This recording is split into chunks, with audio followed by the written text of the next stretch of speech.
The human abyss. Some truths are too cold for comfort.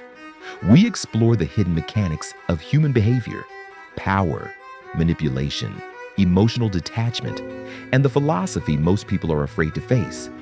Nietzsche, Machiavelli, Dostoevsky. In the darkest corners of the human mind, this is not self-help. This is clarity.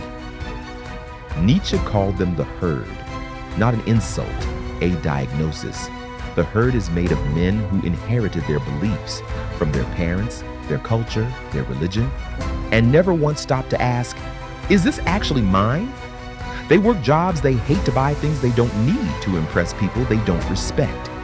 They follow rules written by people who are already dead. They call it being responsible.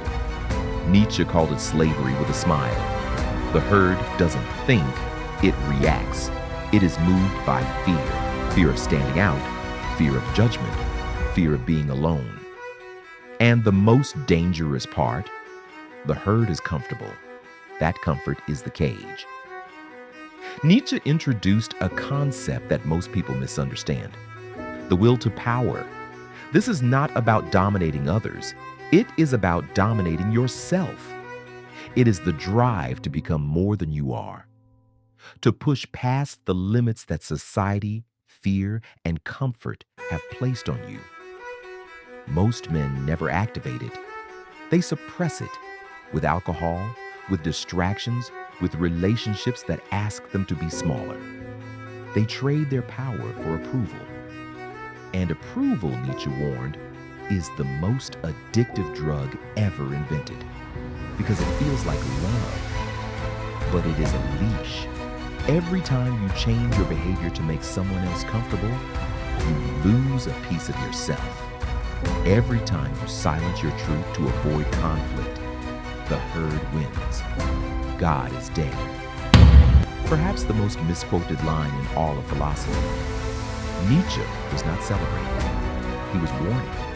When he said God is dead, he meant that the old system of values, the moral framework that held Western civilization together, was collapsing.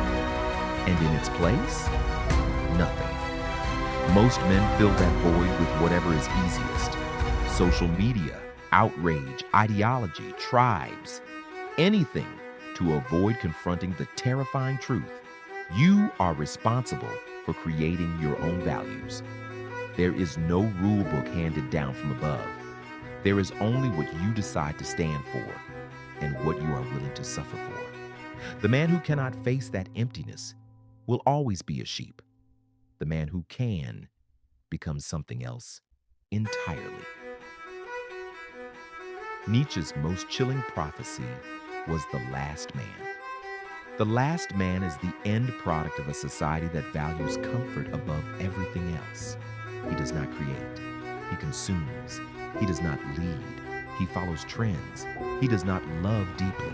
He swipes. He is not unhappy. And that is the horror. He is content with mediocrity.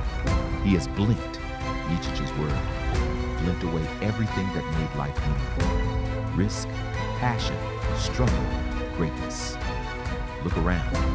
The last man is not coming. He is already here. He is in your phone, in your feed, in the mirror, if you are not careful. Against the last man, Nietzsche placed the Übermensch, not a superhero, not a tyrant, a man who has looked into the abyss and built something from what he found there. The Übermensch creates his own values. He does not need the approval of the herd. He does not fear solitude. He uses it. He transforms suffering into strength. He is not moved by what moves ordinary men. Nietzsche never claimed to be the Übermensch. He said he was a bridge, pointing toward what man could become if he was willing to destroy what he had been conditioned to be. Most men are not willing. That is exactly why most men die as sheep. Nietzsche did not write for the comfortable. He wrote for those who already felt the cage and could not explain why. If this video unsettled you, good. That discomfort is the beginning of something. If it meant nothing to you, You already know which chapter we're about. The abyss does not judge, it only reflects. Welcome to the human